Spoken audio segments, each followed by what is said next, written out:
Hello, എല്ലാവർക്കും P K ലേണിങ്സിൻ്റെ PYQ സീരീസിലേക്ക് സ്വാഗതം. അപ്പോൾ നമ്മൾ കഴിഞ്ഞു പോയ PYQ സീരീസിൻ്റെ സെഷനുകളിൽ 2020 വർഷത്തിലുള്ള എല്ലാ ചോദ്യങ്ങളും കെമിസ്ട്രിയായിട്ട് ബന്ധപ്പെട്ട് വരുന്ന എല്ലാ ചോദ്യങ്ങളും എടുത്ത് നമ്മൾ കൃത്യമായിട്ട് പഠിച്ചു പോയിട്ടുണ്ട്. ഓരോരോ ചോദ്യങ്ങൾ അതിൻ്റെ കാറ്റഗറി കോഡ് അനുസരിച്ച് തിരിച്ച് അതിൻ്റെയൊക്കെ ആൻസറുകളും അതുമായിട്ട് ബന്ധപ്പെട്ട് വരുന്ന എക്സ്പ്ലനേഷനുകളും ഒക്കെ നമ്മൾ പഠിച്ച് കൃത്യമായിട്ട് മനസ്സിലാക്കി അല്ലേ. ഇനി നമ്മൾ 2021 വർഷത്തിലുള്ള ചോദ്യങ്ങൾ, ടെക്നിക്കൽ നോൺ ടെക്നിക്കൽ പരീക്ഷകളിൽ നിന്നും ഒക്കെയുള്ള കെമിസ്ട്രിയുമായിട്ട് ബന്ധപ്പെട്ട് വരുന്ന ചോദ്യങ്ങൾ, അവയുടെയൊക്കെ ഉത്തരങ്ങൾ, എക്സ്പ്ലനേഷൻ, ഇതൊക്കെയാണ് നമ്മൾ ഇനി വരാൻ പോകുന്ന ക്ലാസ്സുകളിൽ ഡീൽ ചെയ്യാൻ പോകുന്നത്. ഓക്കെ, അപ്പോൾ റെഡി അല്ലേ? നമുക്ക് നോക്കാം. ആദ്യം നമുക്ക് നോക്കാനുള്ള ചാപ്റ്ററും ടോപ്പിക്കുകളും എന്താണ് എന്നുള്ളത്. അപ്പോൾ കെമിസ്ട്രി നമ്മൾ എപ്പോഴും പഠിക്കാൻ തുടങ്ങുന്നത് പോലെ തന്നെ ഇന്നത്തെ ക്ലാസ്സിലും നമ്മൾ ആറ്റം എന്ന് പറയുന്ന ടോപ്പിക്കിൽ നിന്നും ചോദിച്ചിട്ടുള്ള ചോദ്യങ്ങൾ ഡീൽ ചെയ്തുകൊണ്ടാണ് 2021 ചോദ്യപേപ്പറുകളും ആരംഭിക്കുന്നത്. റെഡിയല്ലേ? ആദ്യമായിട്ട് 15/2021 എന്ന് പറയുന്ന കാറ്റഗറി കോഡിൽ നിന്ന് ചോദിച്ചിട്ടുള്ള ചോദ്യമാണ്, how many electrons are there in aluminium atom എന്നാണ് ചോദിച്ചിരിക്കുന്നത്. അലുമിനിയത്തിൻ്റെ ആറ്റത്തിനകത്ത് എത്ര ഇലക്ട്രോൺ ഉണ്ട് എന്നാണ് ചോദ്യം. അപ്പോൾ നമ്മൾ മനസ്സിലാക്കേണ്ട എന്താണ് പ്രോട്ടോൺ, എന്താണ് ഇലക്ട്രോൺ. ഇനി ആറ്റത്തിനകത്ത് വേറെ ആരെങ്കിലും ഉണ്ടോ? ഉണ്ടല്ലേ, ന്യൂട്രോണ്. ഇവരൊക്കെ ആരാണ് എന്ന് നമ്മൾ മനസ്സിലാക്കണ്ടേ. ഒരു ആറ്റത്തെ സംബന്ധിച്ചിടത്തോളം അതിനൊരു സെൻറ്റർ ഉണ്ട്. ഇതാണ് അതിൻ്റെ ന്യൂക്ലിയസ് എന്നറിയപ്പെടുന്നത്. ഇതിനകത്ത് പ്രോട്ടോൺ എന്ന് പറയുന്ന പോസിറ്റീവ് ചാർജുള്ള ആളുകളുണ്ട്. അതുകൂടാതെ ന്യൂട്രോൺ എന്ന് പറയുന്ന ചാർജ് ഇല്ലാത്ത ആളുകളുണ്ട്. ഇതാണ് ആറ്റത്തിൻ്റെ ന്യൂക്ലിയസ് എന്ന് പറയുന്നത്. ഈ ന്യൂക്ലിയസിനെ ചുറ്റി സഞ്ചരിക്കുന്ന ഇലക്ട്രോണുകളുമാണ് ഉള്ളത്. ഓക്കെ, ഇലക്ട്രോണുകൾക്ക് അപ്പോൾ എന്താണ്? നെഗറ്റീവ് ചാർജാണ് ഇലക്ട്രോണുകൾക്ക് അല്ലേ. നെഗറ്റീവ് ചാർജാണ് ഇലക്ട്രോണുകൾക്ക് ഉണ്ടാവുക. ഒരു ആറ്റം എന്ന് പറയുന്നത് ഇലക്ട്രിക്കലി ന്യൂട്രൽ ആയിരിക്കും. അതായത് ആറ്റമായിട്ട് എടുത്തു കഴിഞ്ഞാൽ അതിന് പ്രത്യേകമായിട്ട് ചാർജുകൾ ഉണ്ടായിരിക്കില്ല. അപ്പോൾ നിങ്ങൾ ആലോചിക്കും, ആഹാ, ഇതിനകത്ത് പ്രോട്ടോൺ ഉണ്ട്, അതിന് പോസിറ്റീവ് എന്ന് പറഞ്ഞു, ഇലക്ട്രോൺ ഉണ്ട്, നെഗറ്റീവ് എന്ന് പറയുന്നു, എന്നിട്ട് പറയുക ആറ്റം ഇലക്ട്രിക്കലി ന്യൂട്രൽ ആണെന്ന്. അപ്പോൾ എന്തായിരിക്കും അവിടെ സംഭവിച്ചിട്ടുണ്ടാവുക? ഈ പോസിറ്റീവ് നെഗറ്റീവ് ഒക്കെ എവിടെ പോയി? അവർ പരസ്പരം ക്യാൻസലായി പോയി. പരസ്പരം ക്യാൻസലായി പോകണമെങ്കിൽ എന്ത് വേണമായിരുന്നു? പ്രോട്ടോണിൻ്റെ എണ്ണവും ഇലക്ട്രോണിൻ്റെ എണ്ണവും എന്തായിരിക്കണം? ഈക്വൽ ആകണമായിരുന്നു അല്ലേ. പ്രത്യേകിച്ച് റിയാക്ഷനിലൊന്നും ഏർപ്പെടാത്ത, അയോണായി രൂപം മാറാത്ത ഇരിക്കുന്ന നോർമൽ ആയിട്ടുള്ള ഒരു ആറ്റത്തെ സംബന്ധിച്ചിടത്തോളം ആ ആറ്റത്തിലെ പ്രോട്ടോണിൻ്റെയും ഇലക്ട്രോണിൻ്റെയും എണ്ണം ഈക്വൽ ആയിരിക്കും. അപ്പം അതെന്താണ്? ഇലക്ട്രിക്കലി ന്യൂട്രൽ ആയിട്ട് മാറും നമ്മുടെ ആറ്റം എന്ന് പറയുന്നത്. അപ്പോൾ നമുക്ക് മനസ്സിലായി പ്രോട്ടോണിൻ്റെ എണ്ണവും ഇലക്ട്രോണിൻ്റെ എണ്ണവും ഈക്വൽ ആണ് എന്ന് നമുക്ക് പിടികിട്ടി അല്ലേ. ഇനി എന്താണ് ഈ പ്രോട്ടോണിൻ്റെ എണ്ണം എന്ന് പറയുന്നത്? പ്രോട്ടോണിൻ്റെ നമ്പർ ഓഫ് പ്രോട്ടോൺസ് എന്ന് പറയുന്നതാണ് ഒരു ആറ്റത്തിൻ്റെ ഐഡൻറ്റിറ്റി കാർഡ് എന്നറിയപ്പെടുന്ന ആറ്റത്തിൻ്റെ ആറ്റോമിക് നമ്പർ എന്ന് പറയുന്നത്. ആറ്റത്തിൻ്റെ ആറ്റോമിക് നമ്പറായിട്ട് നമ്മൾ ഡെപ്പിക്റ്റ് ചെയ്യുന്നത് എന്താണ്? പ്രോട്ടോണുകളുടെ എണ്ണത്തെയാണ്. ആറ്റോമിക് നമ്പറിനെ നമ്മൾ Z എന്ന് വെച്ചിട്ട് നമ്മൾ റെപ്രസെൻറ്റ് ചെയ്യും അല്ലേ.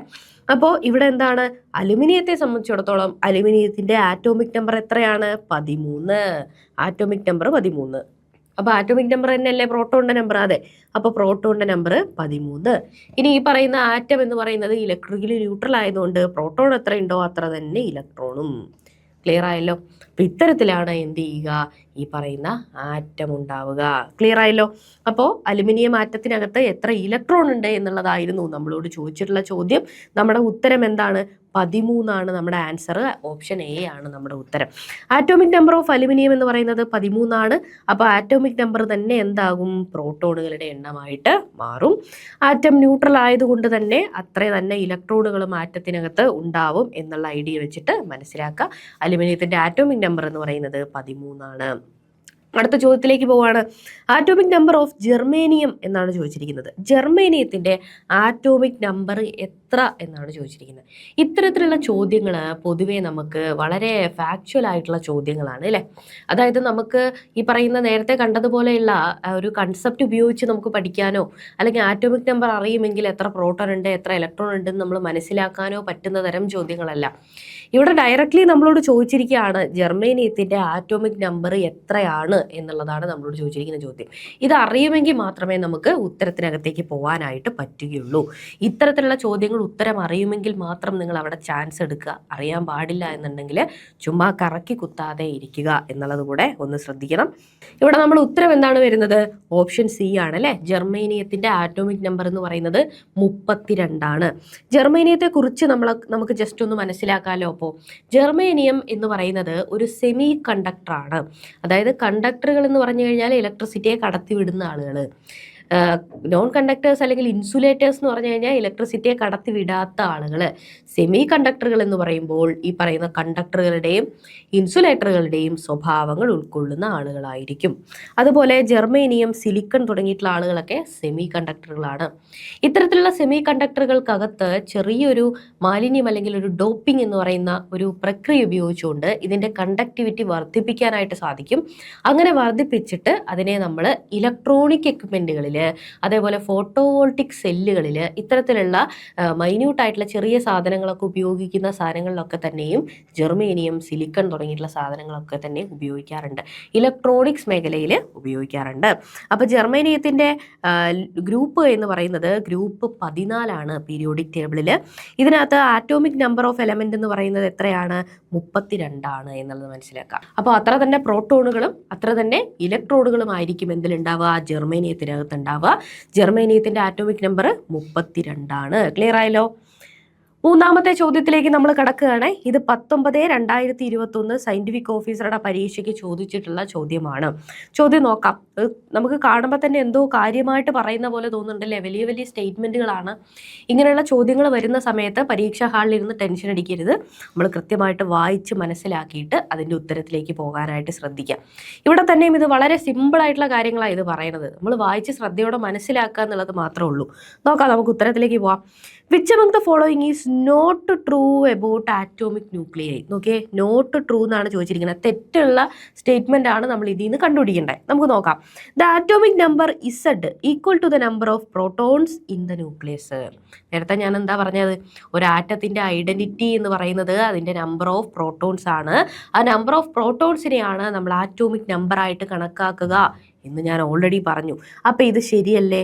ശരിയായിട്ടുള്ള സ്റ്റേറ്റ്മെന്റ് ആണ്. അപ്പം അത് നമ്മുടെ ഉത്തരമല്ല അല്ലേ? അപ്പം അടുത്ത നോക്കാം. The neutron number n equal to the number of neutrons in the nucleus. Neutron നമ്പറിനെ നമ്മൾ എന്നിന്ന് ഡെപ്പിക്റ്റ് ചെയ്യാറുണ്ട്. ഈ ന്യൂട്രോൺ നമ്പർ എന്ന് പറയുന്നത് എന്താണ്? ആറ്റത്തിൻ്റെ ന്യൂക്ലിയസിനകത്തുള്ള ന്യൂട്രോണുകളുടെ എണ്ണമാണ് എന്ന് പറഞ്ഞിട്ടുണ്ട്. ആറ്റത്തിൻ്റെ ന്യൂട്രോണുകൾ എവിടെയാണുള്ളത്? ആറ്റത്തിൻ്റെ ന്യൂക്ലിയസിനകത്താണുള്ളത് എന്ന് ഞാൻ പറഞ്ഞു അല്ലേ? അപ്പോൾ അതും ശരിയായിട്ടുള്ള സ്റ്റേറ്റ്മെന്റ് അല്ലേ? ഓക്കെ, വായിച്ചു കഴിഞ്ഞപ്പോൾ നമുക്ക് എത്ര പെട്ടെന്ന് ഉത്തരത്തിലേക്ക് പോകാൻ പറ്റുന്നു അല്ലേ? The mass number A equals the number of nucleons in the nucleus എന്നാണ് പറഞ്ഞിരിക്കുന്നത്. ഒരു ആറ്റത്തിൻ്റെ മാസ് എന്ന് പറയുന്നത്, ഈ ആറ്റം എന്ന് പറയുന്നത് എത്ര വലുതോ ആയിക്കോട്ടെ, ഈ ആറ്റത്തിൻ്റെ മാസ് മുഴുവനും കോൺസെൻട്രേറ്റ് ചെയ്തിരിക്കുന്നത് ആറ്റത്തിൻ്റെ സെൻറ്ററിലാണ്, ആറ്റത്തിൻ്റെ ന്യൂക്ലിയസിലാണ്. ഈ ന്യൂക്ലിയസിൻ്റെ വലിപ്പം എന്ന് പറയുന്നത് മൊത്തത്തിലുള്ള ആറ്റത്തെ സംബന്ധിച്ച് നോക്കുമ്പോഴത്തേക്കിനും വളരെ ചെറുതാണ്. അത് പരീക്ഷയ്ക്ക് ഇതിനു മുന്നേ ചോദിച്ചിട്ടുള്ള ചോദ്യമാണിതെന്ന് പറയുന്നത്. ആറ്റത്തിൻ്റെ ന്യൂക്ലിയസിനെ സംബന്ധിച്ചിടത്തോളം വലിയൊരു ബേസ്ബോൾ ഫീൽഡിനകത്ത് ഒരു ബോൾ വെച്ചാൽ അല്ലെങ്കിൽ ഒരു ബ്ലൂബെറി ഒക്കെ വെച്ച് കഴിഞ്ഞാൽ ഉള്ളത്രയും വലിപ്പ വ്യത്യാസമാണ് ഈ പറയുന്ന ആറ്റവും ആറ്റത്തിൻ്റെ ന്യൂക്ലിയസും തമ്മിലുള്ളത്. മൊത്തത്തിലുള്ള ആറ്റം എന്ന് പറയുന്നത് വളരെ ചെറുതാണ്. അപ്പം ന്യൂക്ലിയസ് എത്ര ചെറുതാണെന്ന് നിങ്ങളൊന്ന് ആലോചിച്ച് നോക്കിയാൽ. ആ ന്യൂക്ലിയസിനകത്താണ് ഈ ആറ്റത്തിൻ്റെ എൻ്റയർ മാസും എന്ത് ചെയ്തിരിക്കുന്നത്? കോൺസെൻട്രേറ്റ് ചെയ്തിരിക്കുന്നത് എന്നുള്ളതാണ്. അപ്പോൾ ആറ്റത്തിൻ്റെ മാസ് നമ്പറിനെ നമ്മൾ A എന്ന ലെറ്റർ വെച്ചിട്ടാണ് ഡെപ്പിക്റ്റ് ചെയ്യാറുള്ളത്. ഇനി നിങ്ങൾ പറ, ആറ്റത്തിൻ്റെ മാസ് മുഴുവനും അതിൻ്റെ സെൻറ്ററിലാണ്, ന്യൂക്ലിയസിലാണ് എന്ന് നമ്മൾ പറഞ്ഞു. ഈ ന്യൂക്ലിയസിനകത്ത് ആരൊക്കെയുണ്ട്? ന്യൂട്രോൺ ഉണ്ട്, പ്രോട്ടോൺ ഉണ്ട്. അപ്പോൾ ആറ്റത്തിൻ്റെ മാസ് എന്ന് പറയുന്നത് ഈ ന്യൂട്രോണിനെയും പ്രോട്ടോണിനെയും കൂടെ കൂട്ടിയാൽ പോരെ? കൂട്ടിയാൽ മതി അല്ലേ? ന്യൂക്ലിയസിനകത്തുള്ള ന്യൂട്രോണിൻ്റെ എണ്ണവും ന്യൂക്ലിയസിനകത്തുള്ള പ്രോട്ടോണിൻ്റെ എണ്ണവും കൂടെ കൂട്ടിയാൽ നമുക്ക് എന്ത് കിട്ടും? മാസ് നമ്പർ A നമുക്ക് ലഭിക്കും. ഈ പറയുന്ന ന്യൂക്ലിയസിനകത്ത് ആരൊക്കെയുണ്ടോ അവരെ എല്ലാം കൂടെ ചേർത്ത് നമ്മൾ വിളിക്കുന്ന പേരാണ് ന്യൂക്ലിയോൺസ് എന്ന് പറയുന്നത്. ന്യൂക്ലിയോൺസ്. അപ്പോൾ ഇവിടെ ആരൊക്കെയാണ് ന്യൂക്ലിയോൺസ്? ന്യൂട്രോൺ ഉണ്ട്, പ്രോട്ടോൺ ഉണ്ട് അല്ലേ? ഇവരെ രണ്ടുപേരെയും കൂടെ കൂട്ടിയാൽ നമുക്ക് എന്ത് കിട്ടും? ആറ്റത്തിൻ്റെ മാസ് നമുക്ക് കിട്ടും. അപ്പോൾ ആറ്റത്തിൻ്റെ മാസ് നമ്പർ A എന്ന് പറയുന്നത് എന്താണ്?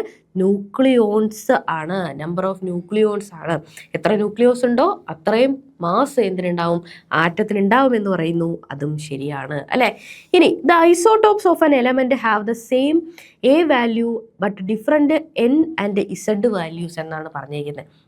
അപ്പോൾ ഐസോട്ടോപ്പ് എന്താണ് നമ്മൾ മനസ്സിലാക്കണ്ടേ? ഇവിടെ നമുക്ക് അറിയാവുന്ന കാര്യങ്ങൾ, എ എന്ന് പറയുന്ന മാസ് നമ്പർ എന്നറിയാം, എൻ എന്ന് പറയുന്നത് ന്യൂട്രോണിൻ്റെ എണ്ണമാണെന്നറിയാം, ഇസഡ് എന്ന് പറയുന്നത് ആറ്റോമിക് നമ്പർ ആണെന്ന് ഓൾറെഡി ഞാൻ പറഞ്ഞു. ഇത്രയും കാര്യങ്ങൾ നമുക്കറിയാം അല്ലേ? ഇനി ഐസോട്ടോപ്പ് എന്താണ് എന്ന് നമ്മളൊന്ന് മനസ്സിലാക്കണം. ഐസോട്ടോപ്പുകൾ എന്ന് പറഞ്ഞാൽ, ഐസോട്ടോപ്സ് എന്ന് പറഞ്ഞു കഴിഞ്ഞാൽ സെയിം ആയിട്ടുള്ള ആറ്റോമിക് നമ്പർ, ആറ്റോമിക് ആണേ, ആറ്റോമിക് നമ്പർ സെയിമും ഡിഫറൻ്റ് ആയിട്ടുള്ള മാസ് നമ്പറുമുള്ള ആളുകളെയാണ് ഐസോട്ടോപ്സ് എന്ന് പറയാം. അപ്പോൾ നിങ്ങൾ ആലോചിക്കുക, സെയിം ആറ്റോമിക് നമ്പർ എന്ന് പറഞ്ഞു, ഒരാറ്റത്തിൻ്റെ ഐഡൻറ്റിറ്റി എന്ന് പറയുന്നത് അതിൻ്റെ ആറ്റോമിക് നമ്പർ ആണ് എന്ന് ഞാൻ പറഞ്ഞു. അതായത് 10 എന്ന ആറ്റോമിക് നമ്പറുള്ള ഒറ്റ ഒരാളെ ഉണ്ടാവുള്ളൂ, നിയോൺ മാത്രമേ ഉണ്ടാവുള്ളൂ. 1 എന്ന ആറ്റോമിക് നമ്പറുള്ള ഹൈഡ്രജൻ മാത്രമേ ഉള്ളൂ, ഹൈഡ്രജൻ മാത്രമേ ഉണ്ടാവുള്ളൂ. അത്രയും ഐഡൻറ്റിറ്റിയാണ്, ആറ്റത്തിൻ്റെ ഐഡൻറ്റിറ്റിയാണ് അതിൻ്റെ ആറ്റോമിക് നമ്പർ. അപ്പോൾ ആറ്റോമിക് നമ്പർ സെയിം ആണ് എന്ന് പറഞ്ഞാൽ അതിൻ്റെ അർത്ഥം എന്താണ്? ഒരേ എലമെൻറ്റിൻ്റെ വ്യത്യസ്ത മാസുകൾ കാണിക്കുന്ന രൂപങ്ങളാണ് ഐസോട്ടോപ്പുകൾ എന്ന് പറയുന്നത്. ഉദാഹരണമാണ് കാർബൺ 12, കാർബൺ 13, കാർബൺ 14. ഇതുകൂടാതെ ഹൈഡ്രജൻ്റെ തന്നെ പ്രോട്ടിയം, ഡ്യൂട്ടീരിയം, ട്രിഷിയം, ഇവയൊക്കെ തന്നെ ഐസോട്ടോപ്പുകളുടെ ഉദാഹരണങ്ങളാണ്. ഇവിടെ നമ്മൾ മനസ്സിലാക്കുക, ഐസോട്ടോപ്പ് എന്ന് പറഞ്ഞാൽ എന്ത്? ഐസോട്ടോപ്പ് എന്ന് പറഞ്ഞാൽ എന്ത്? ഐസോട്ടോപ്പ് എന്ന് പറഞ്ഞാൽ എന്താണ്? Mass number different, atomic number same. Clear ആയല്ലോ? ഇനി ഒരു ആളുണ്ട് ഐസോബാർസ്. ഐസോബാർസ് എന്ന് പറയുമ്പോൾ നേരെ തിരിച്ച്, atomic number atomic number different, mass number same. ഈ രീതിയിൽ വരുന്ന ആളുകളെ നമ്മൾ വിളിക്കുന്നു എന്താണ്? ഐസോബാർസ് എന്ന് നമ്മൾ വിളിക്കുന്നു. ഓക്കെ, ഐസോബാർസ് എന്ന് പറയുമ്പോഴത്തേക്കിനും ആറ്റോമിക് മാസ് സെയിം ആയിരിക്കും, അതേപോലെ തന്നെ ആറ്റോമിക് നമ്പർ എന്ന് പറയുന്നത് എന്തായിരിക്കും? ഡിഫറൻറ്റുമായിട്ടിരിക്കുന്ന ആളുകളാണ് ഐസോബാറുകൾ എന്ന് പറയുന്നത്. ഇനി നമുക്ക് സ്റ്റേറ്റ്മെൻറ്റിലേക്ക് തിരിച്ചു വരാം. Isotopes and element have the same A value. ഐസോടോപ്പിന് സെയിം മാസ് വാല്യൂ ആണ് എന്നാണ് പറഞ്ഞിരിക്കുന്നത്. അവിടെ തന്നെ ആ സ്റ്റേറ്റ്മെൻറ്റ് തെറ്റി. ബാക്കിയും കൂടെ നമുക്ക് നോക്കാം. But different N and Z value. Different ആയിട്ടുള്ള ആറ്റോമിക് നമ്പറിൻ്റെ എണ്ണമാണ് ഉണ്ടാവുക, ഡിഫറെൻറ്റ് നമ്പർ ഓഫ് ന്യൂട്രോൺ ആയിരിക്കും ഉണ്ടാവുക എന്നാണ് പറയുന്നത്. ഓക്കെ, മാസ് നമ്പർ സെയിം അല്ല, ആറ്റോമിക് നമ്പറാണ് ഐസോട്ടോപ്പുകൾക്ക് സെയിം എന്ന് നമുക്കറിയാം അല്ലേ? അപ്പോൾ ഇത് തെറ്റായിട്ടുള്ള ആളാണ്. നമ്മുടെ ശരി ഉത്തരം ഓപ്ഷൻ ഡി ആണ്. ക്ലിയർ ആയല്ലോ? ഉത്തരം എന്ന് പറയുന്നത് അപ്പോൾ എന്താണ്? ഓപ്ഷൻ ഡി ആണ്. ഐസോട്ടോപ്പുകൾ എന്ന് പറയുന്നത് എന്താണ്? Same atomic number, different mass number. അതുകൂടാതെ ഇതിനകത്ത് തെറ്റായിട്ടുള്ള സ്റ്റേറ്റ്മെൻ്റ് ആണ് ചോദിച്ചിട്ടുള്ളത്. പരീക്ഷയ്ക്ക് ഇത്തരത്തിൽ വരുമ്പോൾ അത് എല്ലാം വായിച്ച് മനസ്സിലാക്കിയിട്ട് ലാസ്റ്റ് ശരിയുള്ള സ്റ്റേറ്റ്മെൻറ്റിന് നമ്മൾ ടിക്ക് ഇട്ട് വെക്കരുത്. ഇവിടെ ഇതിൻ്റെ ഉദാഹരണമാണ് കാർബൺ 12, അതേപോലെ കാർബൺ 13, കാർബൺ 14 നമ്മൾ ഉദാഹരണമായിട്ട് തന്നിട്ടുണ്ട്. ക്ലിയർ ആയല്ലോ? 4ാമത്തെ ചോദ്യത്തിലേക്ക് നമ്മൾ കടക്കുകയാണ്. ഒരു മൂലകത്തിന്റെ രാസപ്രവർത്തനത്തിൽ നിർണായക പങ്കുവഹിക്കുന്ന ആറ്റോമിക കണികകൾ ഏവ എന്നാണ് ചോദിച്ചിരിക്കുന്നത്. ഒരു ആറ്റത്തിന്റെ കെമിക്കൽ റിയാക്ഷനിൽ നിർണായകമായിട്ടുള്ള പങ്ക് വഹിക്കുന്നത് ആര് എന്നാണ് ചോദിച്ചിട്ടുള്ള ചോദ്യം എന്ന് പറയുന്നത്. ഇവിടെ ഉത്തരം എന്ന് പറയുന്നത് എന്താണ്? ഇലക്ട്രോൺ ആണ്. ഓപ്ഷൻ എ ആണ് നമ്മുടെ ഉത്തരം. ഒരു ആറ്റം സ്റ്റേബിൾ ആവണമെങ്കിൽ, ആറ്റത്തിന് സ്ഥിരത കൈവരിക്കണമെങ്കിൽ അതിൻ്റെ ഔട്ടർ മോസ്റ്റ് ഷെല്ലിൽ കംപ്ലീറ്റ് ആയിട്ട് ഇലക്ട്രോണുകൾ ഫില്ലായിരിക്കണം. അതായത് ഒരു ഷെല്ലിനകത്ത് മാക്സിമം എത്ര ഇലക്ട്രോൺ കൊള്ളുക അത്ര ഇലക്ട്രോൺ ഉണ്ടെങ്കിൽ ആറ്റത്തിന് സന്തോഷമായി, അതിന് സ്ഥിരതയായി. അതിൽ നമ്മൾ ബേസിക് ആയിട്ട് പഠിക്കുന്ന ഒരു സംഭവമുണ്ട്. ആറ്റങ്ങളൊക്കെ തന്നെ ഒക്ടക്റ്റ് എന്ന് പറയുന്ന ഒരു സംഖ്യ, അതായത് 8 എണ്ണം ഓഫ് ഇലക്ട്രോൺ കംപ്ലീറ്റ് ചെയ്യാനായിട്ട് ശ്രമിക്കുന്നു എന്നുള്ളത്. പിന്നീട് ഇതിനെക്കാട്ടിലും പരിഷ്കരിച്ചിട്ടുള്ള പല തിയറികളും വരുന്നുണ്ട്. ഫോർ എക്സാമ്പിൾ ഇതിനകത്ത് ഒരു എക്സെപ്ഷൻ വരുന്നത് നമ്മുടെ ഹീലിയമാണ്. ഹീലിയത്തിനെ സംബന്ധിച്ചിടത്തോളം അതിൻ്റെ ഔട്ടർ മോസ്റ്റ് ഷെല്ലിൽ ആകെ 2 ഇലക്ട്രോണേ കൊള്ളുള്ളൂ, ആകെ ഒരു ഷെല്ലല്ലുള്ളൂ. ആ 2 ഇലക്ട്രോണും അതിന് ഫില്ലായിട്ടിരിക്കുന്നുണ്ട്. അതുകൊണ്ട് ഹീലിയം സ്ഥിരതയുള്ളതാണ് എന്നുള്ളത്. അപ്പോൾ ഈ ആറ്റങ്ങളെല്ലാം തന്നെ അതിൻ്റെ ഔട്ടർ മോസ്റ്റ് ഷെല്ല് കംപ്ലീറ്റ് ചെയ്യാൻ, അല്ലെങ്കിൽ ഔട്ടർ മോസ്റ്റ് ഷെല്ലിനകത്ത് 8 ഇലക്ട്രോണുകളെ കംപ്ലീറ്റ് ചെയ്യാൻ വേണ്ടി ശ്രമിച്ചുകൊണ്ടിരിക്കുകയാണ് ആറ്റങ്ങളൊക്കെ തന്നെ. ഇവർക്ക് സ്ഥിരത കൈവരിക്കണം. അപ്പോൾ സ്ഥിരത കൈവരിക്കണമെങ്കിൽ ആറ്റം എന്താണ് ചെയ്യുക? ഒന്നുകിൽ കൂടുതലുള്ള ഇലക്ട്രോണുകളെ ആർക്കെങ്കിലും കൊടുത്തിട്ട് ഇയാൾ ഒക്ടക്റ്റ് കംപ്ലീറ്റ് ആയിട്ടിരിക്കും, അല്ലെങ്കിൽ ഇനി ഇലക്ട്രോൺ ആവശ്യമുണ്ടെങ്കിൽ എവിടെ നിന്നെങ്കിലുമൊക്കെ ഇലക്ട്രോണുകൾ വാങ്ങിച്ചിട്ട് ഇയാൾ സ്റ്റേബിൾ ആയിട്ടിരിക്കും. ഇത്തരത്തിൽ സ്റ്റേബിൾ ആകാൻ വേണ്ടിയിട്ടാണ് ആറ്റങ്ങളൊക്കെ തന്നെയും എന്ത് ചെയ്യുന്നത്? പലതരത്തിലുള്ള രാസബന്ധനങ്ങളിൽ ഏർപ്പെടുന്നത്. അത് ഈ പറയുന്ന ഷെയറിങ് ഓഫ് ഇലക്ട്രോൺ ആയിക്കോട്ടെ, അല്ലെങ്കിൽ ഡൊണേറ്റ് ചെയ്യോ അതേപോലെ തന്നെ റിസീവ് ചെയ്യോ ഒക്കെ ചെയ്യാം ഇലക്ട്രോണുകളെ. അങ്ങനെയൊക്കെ ചെയ്തുകൊണ്ട് ആറ്റം എന്ത് ചെയ്യുന്നു? ഈ പറയുന്ന സ്റ്റേബിൾ ആകാൻ വേണ്ടിയിട്ട് ശ്രമിക്കുന്നു. അപ്പോൾ നിങ്ങൾ ആലോചിച്ച് നോക്കിയേ, ഇവിടെ പ്രോട്ടോൺ ആണോ പരസ്പരം കൈമാറിയത്? അല്ല. ന്യൂട്രോൺ ആണോ കൈമാറിയത്? അല്ല. പിന്നെന്താ കൈമാറിയത്? ഇലക്ട്രോൺ ആണ്. നമ്പർ ഓഫ് ഇലക്ട്രോൺ എത്ര ഉണ്ട് എന്നുള്ളത് അനുസരിച്ചിട്ടാണ് ആറ്റം സ്ഥിരതയുണ്ടോ, കെമിക്കൽ റിയാക്ഷന് വല്ലോ ഞാൻ പോണോ എന്നൊക്കെ തീരുമാനിക്കുന്നത്. ഓക്കെ, അപ്പോൾ ആറ്റത്തിന്റെ സ്വഭാവം നിർണ്ണയിക്കുന്നത് അപ്പോൾ ആരാണ്? ഏറ്റവും പുറമേയുള്ള ഷെല്ലിലുള്ള ഇലക്ട്രോണുകളാണ്, വാലൻസ് ഇലക്ട്രോണുകളാണ്. ഇവിടെ നമ്മുടെ പരീക്ഷയിലെ ഓപ്ഷനുകളിൽ വാലൻസ് ഇലക്ട്രോൺസ് എന്ന് തന്നിരുന്നുവെങ്കിൽ അതാണ് ഏറ്റവും കൂടുതൽ ഉചിതമായിട്ടുള്ള ഉത്തരം. ഇവിടെ ഇലക്ട്രോൺ ആണ് നമ്മുടെ ഉത്തരം, ഓപ്ഷൻ എ ആണ്. രാസപ്രവർത്തനത്തിൽ ആറ്റങ്ങൾ തമ്മിൽ ഇലക്ട്രോണുകളെ ഒന്നില്ലെങ്കിൽ പങ്കുവെക്കാം, വിട്ടുകൊടുക്കാം, സ്വീകരിക്കാം, ഇതൊക്കെ തന്നെയും ചെയ്യാം. അതുകൊണ്ട് മൂലകത്തിന്റെ രാസ സ്വഭാവം നിർണ്ണയിക്കുന്നത് ഇലക്ട്രോണുകളുടെ എണ്ണമാണ്. ഇനി താഴെ പറയുന്നവയിൽ ഏത് ന്യൂക്ലിയസിലാണ് ന്യൂട്രോൺ ഇല്ലാത്തത് എന്നാണ് ചോദിച്ചിരിക്കുന്നത്. ന്യൂട്രോൺ ഇല്ല ഇനി പറയുന്നതിൽ. ഇത് 30, 21 കോമൺ പ്രിലിമിനറി പരീക്ഷയ്ക്ക് ചോദിച്ചിട്ടുള്ള ഒരു ചോദ്യമാണ് കേട്ടോ. വളരെ എളുപ്പമുള്ളൊരു ചോദ്യമാണ്. ഐസോടോപ്പുകൾ എന്ന് പറയുന്ന ഒരു ടോപ്പിക്ക് നമ്മൾ പൊതുവേ പരീക്ഷയ്ക്ക് പഠിക്കുമ്പോൾ അവിടെ നമ്മൾ പഠിക്കുന്ന ഹൈഡ്രജന്റെ 3 ഐസോടോപ്പുകൾ ഉണ്ട്. അതാണ് പ്രോട്ടിയം, ഡ്യൂട്ടീരിയം, ട്രിഷ്യം. നിങ്ങൾക്കറിയാം ഹൈഡ്രജന്റെ ആറ്റോമിക് നമ്പർ എന്ന് പറയുന്നത് 1 ആണ്. ഐസോടോപ്പ് ആയതുകൊണ്ട് ഇവിടെ ആറ്റോമിക് നമ്പറിന് യാതൊരു തരത്തിലുള്ള മാറ്റവുമില്ല. പകരം എന്ത് സംഭവിക്കും? മാസ് നമ്പറിന് വ്യത്യാസം വരും അല്ലേ? അപ്പോൾ നമുക്ക് നോക്കാം. സാധാരണ ഹൈഡ്രജൻ, പ്രോട്ടിയം എന്ന് പറയുന്ന ഹൈഡ്രജൻ, ഈ ഹൈഡ്രജൻ നമുക്കറിയാം അതിൻ്റെ ആറ്റോമിക് നമ്പർ എന്ന് പറയുന്നത് 1 ആണ്. അപ്പോൾ ഹൈഡ്രജനകത്ത് ഒരു പ്രോട്ടോൺ ഉണ്ട്, അതിനെ ചുറ്റി അപ്പോൾ തീർച്ചയായിട്ടും ഒരു ഇലക്ട്രോണുമായിരിക്കും ഉണ്ടാവുക. ഇതിൻ്റെ മാസ് എന്ന് പറയുന്നത് എത്രയായിരിക്കും? മാസ് നമ്പർ എന്ന് പറയുന്നത്, ഇതിനകത്ത് ന്യൂട്രോണുകളില്ല, 0 ന്യൂട്രോൺ. ഈ അവസ്ഥയിലാകുമ്പോൾ മാസ് എത്രയാവും? 1 ആണ് അതിൻ്റെ മാസ് നമ്പർ അല്ലേ? ഇനി നമുക്ക് അടുത്ത ആളെ വരയ്ക്കാം, നമ്മുടെ ഡ്യൂട്ടീരിയത്തിനെ വരയ്ക്കാം. ഇവിടെ പ്രോട്ടോണിൻ്റെ എണ്ണത്തിന് മാറ്റമില്ല, കാരണം ആറ്റോമിക് നമ്പറിന് മാറ്റമില്ലല്ലോ. ഇവിടെ ന്യൂട്രോൺ ഒരെണ്ണം കയറി വരും. ഇവിടെ മാസ് എത്രയായി? ഇത് രണ്ടും കൂടെ കൂട്ടി 2 ആയി അല്ലേ? ഇനി അടുത്ത ആളെ നമുക്ക് വരയ്ക്കാം. എന്താണ്? ട്രിഷ്യമാണത്. ട്രിഷ്യം ഒരു പ്രോട്ടോണേ ഉള്ളൂ, അവിടെ വ്യത്യാസമില്ല. ഇവിടെ ഒരു ന്യൂട്രോൺ. ഇനിയിപ്പോൾ മാസ് നമ്പറിൽ വ്യത്യാസം വരുത്തണമെങ്കിൽ ന്യൂട്രോണിൻ്റെ എണ്ണം മാറ്റുക എന്നുള്ളതേ പറ്റുള്ളൂ. അപ്പോൾ ഇവിടെ 2 ന്യൂട്രോൺ വരും, ഒരു ഇലക്ട്രോൺ.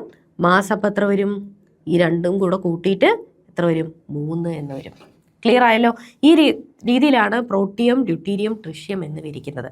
ഇപ്പോൾ നമ്മളോട് ചോദിച്ചിട്ടുള്ള ചോദ്യം എന്താണ്? ഏത് ന്യൂക്ലിയസിലാണ് ന്യൂട്രോൺ ഇല്ലാത്തത് എന്നാണ് ചോദിച്ചിരിക്കുന്നത്. നോക്കിയേ, ന്യൂട്രോൺ ഇല്ലാത്ത ആൾ ആരാണുള്ളത്? ഹൈഡ്രജൻ്റെ ഐസോടോപ്പ് ആയിട്ടുള്ള പ്രോട്ടിയം എന്ന് പറയുന്ന ആറ്റത്തിലാണ് ഇല്ലാത്തത്. നോക്കിയേ, ഡ്യൂട്ടീരിയം, ട്രിഷ്യം, പ്രോട്ടിയം, ഹീലിയം തന്നിട്ടുണ്ട്. ഇവിടെ ഉത്തരം ഓപ്ഷൻ സി ആണ്, പ്രോട്ടിയമാണ് നമ്മുടെ ഉത്തരമായിട്ട് വരിക. ക്ലിയർ ആയല്ലോ? ഹൈഡ്രജൻ്റെ ഏറ്റവും സാധാരണമായിട്ടുള്ള, ഹൈഡ്രജൻ്റെ ഏറ്റവും അബുഡൻ്റ് ആയിട്ട് കാണുന്ന ഫോം എന്ന് പറയുന്നത് പ്രോട്ടിയമാണ്. അതിൻ്റെ ന്യൂക്ലിയസിൽ ന്യൂട്രോണുകളില്ല, പ്രോട്ടോൺ മാത്രമേ ഉള്ളൂ. ഇനി ഡ്യൂട്ടീരിയത്തിനകത്ത് ഒരു ന്യൂട്രോൺ ഉണ്ട്, ട്രിഷ്യത്തിൽ 2 എണ്ണമുണ്ട്, ഹീലിയത്തിൻ്റെ ആറ്റോമിക് നമ്പർ 2 ആയതുകൊണ്ട് തന്നെ അതിനകത്ത് 2 പ്രോട്ടോണുകളും 2 ന്യൂട്രോണുകളുമാണ് ഉള്ളത്. ക്ലിയർ ആയല്ലോ? 4 ആണ് ഹീലിയത്തിൻ്റെ മാസ് നമ്പർ വരിക. ഇനി ഈ പറയുന്ന പ്രോട്ടിയമാണ് ഹൈഡ്രജൻ്റെ ഏറ്റവും അബുഡൻ്റ് ആയിട്ട് നമുക്ക് കാണപ്പെടുന്ന ഹൈഡ്രജൻ എന്ന് പറയുന്നത്. ഈ ഡ്യൂട്ടീരിയം എന്ന് പറയുന്നത് പൊതുവേ നമ്മൾ ഹെവി വാട്ടർ എന്ന് പറയുന്ന D2O എന്ന് പറയുന്ന ഹെവി വാട്ടറിൽ ന്യൂക്ലിയർ റിയാക്ടറുകൾക്കകത്തൊക്കെ ഉപയോഗിക്കുന്ന അതിനകത്തൊക്കെ ഉള്ള ഹൈഡ്രജന് പകരമുള്ളത് ഡ്യൂട്ടീരിയം എന്ന് പറയുന്ന ഐസോട്ടോപ്പ് ആയിരിക്കും ഉണ്ടാവുക. അതുകൊണ്ടാണ് അത് ഹെവി വാട്ടറായിട്ട് മാറുന്നത്. പിന്നെയുള്ളത് എന്താണ്? ട്രിഷ്യമാണ്. ട്രിഷ്യം ഹൈഡ്രജൻ്റെ റേഡിയോ ആക്റ്റീവ് ആയിട്ടുള്ള ഒരു ഐസോട്ടോപ്പ് ഫോമാണ് ട്രിഷ്യം എന്ന് പറയുന്നത്. ക്ലിയർ ആയല്ലോ? 6ാമത്തെ ചോദ്യത്തിലേക്ക് നമ്മൾ കിടക്കുകയാണ്. ഇത് 30, 21 കോമൺ പ്രിലിമിനറി പരീക്ഷയ്ക്ക് ചോദിച്ചിട്ടുള്ള ചോദ്യം തന്നെയാണ്. കെ ഷെല്ലിൽ ഉൾക്കൊള്ളുന്ന പരമാവധി ഇലക്ട്രോണുകളുടെ എണ്ണം എത്ര? അത്രേ ഉള്ളൂ, എളുപ്പമുള്ള ചോദ്യമാണ്. ആറ്റത്തിൻ്റെ ഷെല്ലുകൾ KLMN എന്നിങ്ങനെയാണ് നമ്മൾ അടയാളപ്പെടുത്താറുള്ളത്. ഇതിനകത്ത് മാക്സിമം ഉൾക്കൊള്ളുന്ന ഇലക്ട്രോണുകളെ കണ്ടെത്താനുള്ള ഫോർമുലയാണ് 2n².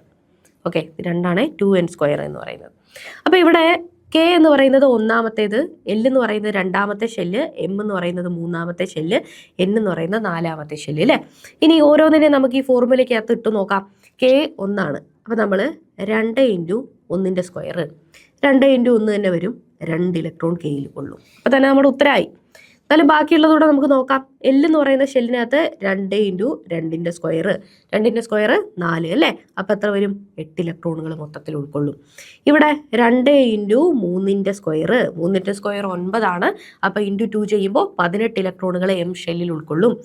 Nനകത്ത് എത്ര വരും? 2 × 4² 16 ആണ്. 16നെ × 2 ചെയ്യുമ്പോൾ 32 ഇലക്ട്രോണുകൾ കൊള്ളും. K ഷെല്ലിൽ 2, L ഷെല്ലിൽ 8, M ഷെല്ലിൽ 18, N എന്ന് പറയുന്ന ഷെല്ലിനകത്ത് 32 ഇലക്ട്രോണുകളുമാണ് ഉൾക്കൊള്ളുക. ഇതിങ്ങനെ തന്നെ പഠിച്ചു വെച്ചേക്കുക. ഇനി അഥവാ ഇത് മറന്നു പോവുകയാണെങ്കിൽ 2n² ഇട്ടിട്ട് ഉത്തരത്തിലേക്ക് എത്തുക. ക്ലിയർ ആയല്ലോ?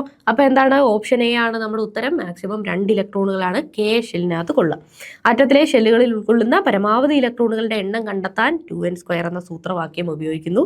ഇത് ഈ സൂത്രവാക്യവും പരീക്ഷയ്ക്ക് പലപ്പോഴായിട്ട് ചോദിച്ചിട്ടുണ്ട്. അതുകൂടെ ഒന്ന് നോക്കി വെച്ചേക്കണം. ന്യൂക്ലിയസിനോട് ഏറ്റവും അടുത്ത് നിൽക്കുന്ന ഷെല്ലാണ് K ഷെല്ല്. അതുകൊണ്ട് തന്നെ ന്യൂക്ലിയസിനോടുള്ള ന്യൂക്ലിയർ അട്രാക്ഷൻ കൂടുതലായിരിക്കും. N എന്ന് പറയുന്നത് അതിൻ്റെ ഒന്നാമത്തെ ഷെല്ലാണ് അല്ലേ. അപ്പോൾ ഒന്നാമത്തെ ഷെല്ലാണ് K എന്ന് പറയുന്നത്. 2n² ഇടുമ്പോഴത്തേക്കും നമുക്ക് 2 ഇലക്ട്രോണുകൾ ഉൾക്കൊള്ളും എന്ന് ഉത്തരം കിട്ടും. അടുത്ത ചോദ്യം സെയിം പരീക്ഷയ്ക്ക് ചോദിച്ചിട്ടുള്ള ഒരു ചോദ്യമാണ്. ന്യൂക്ലിയസിനെ ചുറ്റിക്കറങ്ങുന്ന കണിക താഴെ പറയുന്നതിൽ ഏതാണ് എന്നാണ് ചോദിച്ചിരിക്കുന്നത്. നേരത്തെ നമ്മൾ പഠിച്ചു, ന്യൂട്രോൺ ന്യൂക്ലിയസിനകത്താണുള്ളത്, പ്രോട്ടോൺ ന്യൂക്ലിയസിനകത്താണുള്ളത്, വെളിയിലുള്ള ഒരാളേ ഉള്ളൂ, ഇലക്ട്രോൺ ആണ്. ആ ഇലക്ട്രോൺ എന്ത് ചെയ്യുന്നു, ന്യൂക്ലിയസിനെ ചുറ്റിക്കറങ്ങുന്നു. ആറ്റത്തിന്റെ കേന്ദ്രഭാഗമായിട്ടുള്ള ന്യൂക്ലിയസിനകത്ത് പോസിറ്റീവ് ചാർജുള്ള പ്രോട്ടോണും ചാർജ് ഇല്ലാത്ത ന്യൂട്രോണുകളുമുണ്ട്. അതിനെ ചുറ്റി നെഗറ്റീവ് ചാർജുള്ള കണികകളായിട്ടുള്ള ഇലക്ട്രോണുകൾ സഞ്ചരിക്കുന്നു നിശ്ചിത പാതയിൽ എന്നുള്ളതാണ്. വളരെ എളുപ്പമുള്ളൊരു ചോദ്യമായിരുന്നു. 8ാമത്തെ ചോദ്യത്തിലേക്ക് കിടക്കുകയാണ്. 32/2021 കോമൺ പ്രിലിമിനറി പരീക്ഷയുടെ തന്നെ അടുത്ത സ്റ്റേജിൽ ചോദിച്ചിട്ടുള്ള ചോദ്യമാണിത്. ആറ്റത്തിലെ നെഗറ്റീവ് ചാർജുള്ള കണം ഏത്? നമ്മൾ പഠിച്ചതാണില്ലേ, വളരെ ഈസി ആയിട്ടുള്ള ഒരു ചോദ്യമാണ്. നെഗറ്റീവ് ചാർജുള്ള കണം ഏതാണ് എന്നാണ് ചോദ്യം. നെഗറ്റീവ് ചാർജുള്ള ആളെന്ന് പറയുന്നത് ഇലക്ട്രോൺ ആണ് അല്ലേ. പോസിറ്റീവ് ചാർജുള്ള ആൾ എന്ന് പറയുന്നത് അപ്പോൾ ആരാണ്? പ്രോട്ടോൺ ആണ്. ചാർജ് ഇല്ലാത്ത ആൾ എന്ന് പറയുന്നത് അപ്പോൾ ആരാണ്? ന്യൂട്രോൺ ആണ്. ഓക്കെ, ഇവിടെ നമ്മുടെ ഉത്തരം എന്താണ്? ഓപ്ഷൻ എ ആണ് നമ്മുടെ ഉത്തരം. ഇലക്ട്രോൺ ആണ് നമ്മുടെ ഉത്തരം. ആറ്റത്തിൽ പ്രധാനമായിട്ടും പ്രോട്ടോൺ, ന്യൂട്രോൺ, ഇലക്ട്രോൺ എന്നിങ്ങനെ 3 അടിസ്ഥാന കണികകളാണ് ഉള്ളത്. പ്രോട്ടോണുകൾ പോസിറ്റീവ് ചാർജാണ്, ന്യൂട്രോണുകൾക്ക് ചാർജ് ഇല്ല, ഇലക്ട്രോണുകൾക്ക് നെഗറ്റീവ് ചാർജുമാണ് ഉള്ളത്. ക്ലിയർ ആയല്ലോ? 9ാമത്തെ ചോദ്യത്തിലേക്ക് നമ്മൾ കിടക്കുകയാണ്. 32/21 എന്നുള്ള പരീക്ഷയാണ്. മാസ് നമ്പർ 2 ഉള്ള ഹൈഡ്രജന്റെ ഐസോടോപ്പ് താഴെ പറയുന്നവയിൽ ഏതാണ് എന്നാണ് ചോദ്യം. അപ്പോൾ മാസ് നമ്പർ 2 ഉള്ളത് ആണ് ചോദിച്ചിരിക്കുന്നത് അല്ലേ. അപ്പോൾ ഹൈഡ്രജന്റെ 3 പ്രധാനപ്പെട്ട ഐസോടോപ്പുകൾ പ്രോട്ടിയം, ഡ്യൂട്ടീരിയം, ട്രിഷ്യം ഇവരെയൊക്കെ നമ്മൾ പഠിക്കുകയുണ്ടായി അല്ലേ. അപ്പോൾ നമ്മൾ ആദ്യം പറഞ്ഞു, ആദ്യം പ്രോട്ടിയം എന്ന് പറയുന്ന ആ ഒരു രൂപത്തിനകത്ത് എന്തില്ല, ന്യൂട്രോൺ ഇല്ല. അപ്പോൾ അതിന് മൊത്തത്തിൽ പ്രോട്ടോണിനെ മാത്രം കൂട്ടി മാസ് നമ്പർ എന്ന് പറയുന്നത് 1 അല്ലേ. മാസ് നമ്പർ എന്ന് പറയുന്നത് 1. ഡ്യൂട്ടീരിയത്തെ കുറിച്ച് നമ്മൾ നോക്കുകയാണെങ്കിലോ, ഒരു പ്രോട്ടോൺ ഉണ്ട്, ഒരു ന്യൂട്രോൺ ഉണ്ട്, അപ്പോൾ മാസ് 2 ആയി. ട്രിഷ്യം ഒരു പ്രോട്ടോൺ ഉണ്ട്, 2 ന്യൂട്രോൺ ഉണ്ട്, മാസ് നമ്പർ 3 ആയി അല്ലേ. അപ്പോൾ നമ്മുടെ പരീക്ഷയ്ക്ക് നമ്മളോട് ചോദിച്ചിട്ടുള്ള ചോദ്യം മാസ് നമ്പർ 2 ഉള്ള ഐസോടോപ്പ് ഏതാണ് എന്നുള്ളതാണ്. അതപ്പോൾ എന്താണ്? ഡ്യൂട്ടീരിയമാണ് നമ്മുടെ ഉത്തരം. ഓപ്ഷൻ സി ആണ് നമ്മുടെ ഉത്തരമായിട്ട് വരിക. ഓക്കെ, അപ്പോൾ ഹൈഡ്രജന് protium mass number 1, deuterium mass number 2, tritium mass number 3 എന്നിങ്ങനെയുള്ള 3 പ്രധാനപ്പെട്ട ഐസോടോപ്പുകളാണ് പൊതുവെ ഉള്ളത്. ഇതിൽ പ്രോട്ടോണും ന്യൂട്രോണും അടങ്ങിയിട്ടുള്ള ഐസോടോപ്പാണ് ഡ്യൂട്ടീരിയം. ഓരോരോ പ്രോട്ടോണും ഒരു ന്യൂട്രോണും ഒരു പ്രോട്ടോണും അടങ്ങിയിട്ടുള്ള ആളാണ് ഡ്യൂട്ടീരിയം. ഈ ഡ്യൂട്ടീരിയം ജലത്തിൽ ഹൈഡ്രജന് പകരം, സാധാരണ ജലം H2O ആണ് അല്ലേ, ഇതിലെ ഹൈഡ്രജന് പകരം ഹൈഡ്രജന്റെ തന്നെ ഐസോടോപ്പായിട്ടുള്ള ഡ്യൂട്ടീരിയം കയറി വന്നു എന്ന് വിചാരിക്കാം. അപ്പോൾ ഡ്യൂട്ടീരിയം ആയതുകൊണ്ട് നമുക്ക് വെറുതെ D എന്ന് എഴുതാം. അപ്പോൾ ഈ രൂപത്തെയാണ് നമ്മൾ എന്ത് വിളിക്കുക? ഹെവി വാട്ടർ എന്നും പറയുക. അപ്പോൾ എന്താണ്? മാസ് നമ്പർ 2 ഉള്ള ഹൈഡ്രജന്റെ ഐസോടോപ്പ് എന്ന് പറയുന്നത് ഡ്യൂട്ടീരിയം ആണ്. 10ാമത്തെ ചോദ്യം, ലാസ്റ്റ് ക്വസ്റ്റ്യനിലേക്ക് നമ്മൾ കിടക്കുകയാണ്. 42/2021 ഇതും കോമൺ പ്രിലിമിനറി പരീക്ഷയുടെ തന്നെ അടുത്ത സെറ്റിൽ ചോദിച്ചിട്ടുള്ള ചോദ്യമാണ്. ആറ്റത്തിന്റെ സബ്ഷെല്ലുകളാകാൻ സാധ്യതയില്ലാത്തത് ഏത് എന്നാണ് ചോദിച്ചിരിക്കുന്ന ചോദ്യം. ഇവിടെ 2s ഉണ്ട്, 5s തന്നിട്ടുണ്ട്, 5d തന്നിട്ടുണ്ട്, 3f തന്നിട്ടുണ്ട് അല്ലേ. അപ്പോൾ നമുക്ക് എങ്ങനെയാണ് ഇത് കണ്ടെത്തുക? അപ്പോൾ നമുക്ക് നോക്കാം. ഇവിടെ സാധാരണഗതിയിൽ K എന്ന് പറയുന്ന ഷെല്ലിനകത്ത് പൊതുവേ S എന്ന് പറയുന്ന ഒരു സബ് ഷെല്ല് മാത്രമേ ഉണ്ടാവുകയുള്ളൂ. അതായത് ആദ്യം 1s ഇങ്ങനെ മാത്രമേ വരികയുള്ളൂ. അടുത്തതായിട്ട് L എന്ന് പറയുന്ന ഒരു ഷെല്ലിനകത്ത്, അതായത് അടുത്ത ഇതിനകത്തേക്ക് പോകുമ്പോഴത്തേക്ക്, രണ്ടാമത്തെ ഇതിനകത്തേക്ക് കിടക്കുമ്പോൾ അവിടെ നമുക്ക് എസ്സും വരാം, പിയും വരാം. 2s വരാം, 2p വരാം. 3s വരില്ല. 2s വരാം, 2pയും വരാം. ഓക്കെ, ഇനി അടുത്തതായിട്ട് നമ്മൾ നോക്കുകയാണ്. M എന്ന് പറയുന്ന 3ാമത്തെ ഷെല്ലിനകത്ത് ഏതൊക്കെ വരും? 3s വരും, 3p വരും, ഇനി എന്ത് വരും? 3d വരും. ഓക്കെ, അപ്പോൾ ഇതിനകത്ത് F വരില്ല, ഇവിടെ ഒന്നും Dയും വരില്ല. ഇനി നോക്കാം. ഇനി അടുത്തത് N എന്ന് പറയുന്നത് 4ാമത്തെ ഷെല്ലാണ് അല്ലേ. 4ാമത്തെ ഷെല്ലിൽ അപ്പോൾ എന്ത് വരും? 4s, 4p, 4dയും വരും, അതുകൂടാതെ 4fഉം വരും. ക്ലിയർ ആയല്ലോ? ഈ രീതിയിലാണ് സാധാരണഗതിയിൽ ഇലക്ട്രോണുകൾ ഉണ്ടാവുക. അപ്പോൾ ഇവിടെ K എന്ന് പറയുന്ന ആ ഒരു ഷെല്ലിനകത്ത് ഈ ഓരോ എസ്സിലും ഈ 2 എണ്ണം വെച്ച് നോക്കുകയാണെങ്കിൽ എസ് എന്ന് പറയുന്ന ആ ഒരു സബ്ഷെല്ലിനകത്ത് മാക്സിമം 2 ഇലക്ട്രോണുകളാണ് ഉൾക്കൊള്ളുക. പിക്കകത്ത് മാക്സിമം 6 എണ്ണമാണ് ഉൾക്കൊള്ളുക. ഡിക്കകത്ത് മാക്സിമം 10 എണ്ണവും എഫിനകത്ത് മാക്സിമം 14 എണ്ണവുമാണ് ഇലക്ട്രോണുകൾ ഉൾക്കൊള്ളുക. അപ്പൊ ഇവിടെ നമ്മളോട് ചോദിച്ചിരിക്കുന്ന ചോദ്യം താഴെ തന്നിരിക്കുന്നതിൽ വരാൻ സാധ്യതയില്ലാത്തത് ആര് എന്നാണ് ചോദ്യം. നോക്കിയേ, നമ്മളിപ്പോൾ പറഞ്ഞ കാര്യത്തിനകത്ത് ഇല്ലാത്തത് ആരാ ഉള്ളത്? 2s. അത് നമുക്ക് വരാം. എസ് എന്ന് പറയുന്ന എല്ലാത്തിലും വരാം. 1sലും 2sലും 3sലും ഒക്കെ ഉണ്ട്. അപ്പൊ ഇയാളല്ല, ഇത് ശരിയുള്ള കാര്യമാണ്. അടുത്തത് 5s. 5ലും എസ് തൊട്ടാണ് തുടങ്ങണേ അല്ലേ? 5s 5p അങ്ങനെയാണ് തുടങ്ങണേ. അപ്പൊ അതും വരാം. 4d കണ്ടു അല്ലേ? 4d എന്ന് പറയുന്ന സാധനം വരാൻ സാധ്യതയുണ്ടോ? ഓക്കെ, 3d എന്ന് നമ്മൾ പറഞ്ഞു. 3 വെച്ചിട്ട് തന്നെ എന്ത് ചെയ്യും? ഡി എന്ന് പറയുന്ന സബ്ഷെൽ ആരംഭിക്കും എന്ന് നമ്മൾ പറഞ്ഞു അല്ലേ? അപ്പൊ എന്ത് ചെയ്യാം? ഡി എന്ന് പറയുന്നതിനകത്ത് 3 എന്ന് പറയുന്ന ഷെല്ലിനകത്ത് തന്നെ ഡി എന്ന് പറയുന്ന സബ്ഷെല്ല് വന്നു കഴിഞ്ഞു. അപ്പൊ 4മത്തേനകത്തും ഡി വന്നൂടെ? വരാം. അപ്പൊ അതും ശരിയായിട്ടുള്ളതാണ്. അടുത്ത നമ്മൾ നോക്കി 3f. നോക്കിയേ, 3f. അപ്പോൾ 3മത്തെ ഷെല്ലിനകത്ത് 3d വരെ ഉള്ളൂ എന്ന് നമ്മൾ പറഞ്ഞു. അപ്പോൾ 3f എന്നൊരു കോൺഫിഗറേഷൻ വരുമോ? ഇല്ല. 4 മുതലാണ് എഫ് സ്റ്റാർട്ട് ചെയ്യുന്നത് തന്നെ അല്ലേ? അതുകൊണ്ട് തന്നെ ഓപ്ഷൻ ഡി ആണ് നമ്മുടെ ശരിയായിട്ടുള്ള ഉത്തരം. ആറ്റത്തിലെ പ്രധാന ഷെല്ലിന്റെ നമ്പർ n അടിസ്ഥാനമാക്കിയിട്ടാണ് അതിലെ എത്ര സബ് ഷെല്ലുകൾ ഉൾക്കൊള്ളും എന്ന് നമ്മൾ തീരുമാനിക്കുന്നത്. 3മത്തെ ഷെല്ലിൽ അതിന്റെ നമ്പർ 3 ആയതുകൊണ്ട് അതിനകത്ത് 3 സബ് ഷെല്ലുകളാണ് ഉണ്ടാവുക, എസും പിയും ഡിയും. ഓക്കെ, ഇനി അതുകൊണ്ട് തന്നെ 3s 3p 3d ഇതൊക്കെ വരാം. അതുകൊണ്ട് തന്നെ അതിനകത്ത് 3f എന്ന് പറഞ്ഞിട്ടുള്ളൊരു സംഭവം കയറി വരാനുള്ള സാധ്യതയില്ല.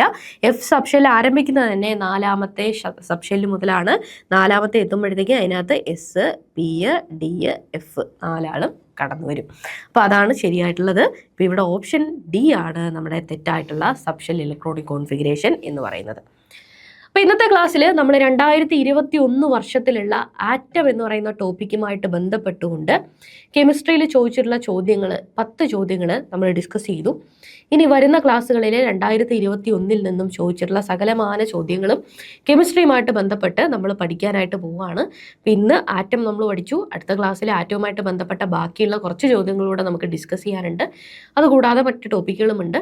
അങ്ങനെ ഓരോന്നോരോന്നായിട്ട് നമുക്ക് PYQs എല്ലാം തന്നെ പഠിച്ചു തീർക്കാനായിട്ട് സാധിക്കും. അപ്പോൾ പരീക്ഷയ്ക്ക് വെറുതെ നമ്മൾ പഠിച്ചാൽ മാത്രം പോരാ, ചോദ്യം എങ്ങനെ ചോദിക്കും എന്നുള്ളൊരു ബോധത്തോടു കൂടി തന്നെ നമ്മൾ പരീക്ഷയ്ക്ക് തയ്യാറെടുക്കണം. ഇന്നത്തെ ക്ലാസ് നിങ്ങൾക്ക് യൂസ്ഫുൾ ആയിട്ടുണ്ടാവും എന്ന് വിചാരിക്കുന്നു. അടുത്ത ക്ലാസ്സിൽ അടുത്ത ടോപ്പിക്കുമായിട്ട് നമുക്ക് വീണ്ടും കാണാം. Thank you.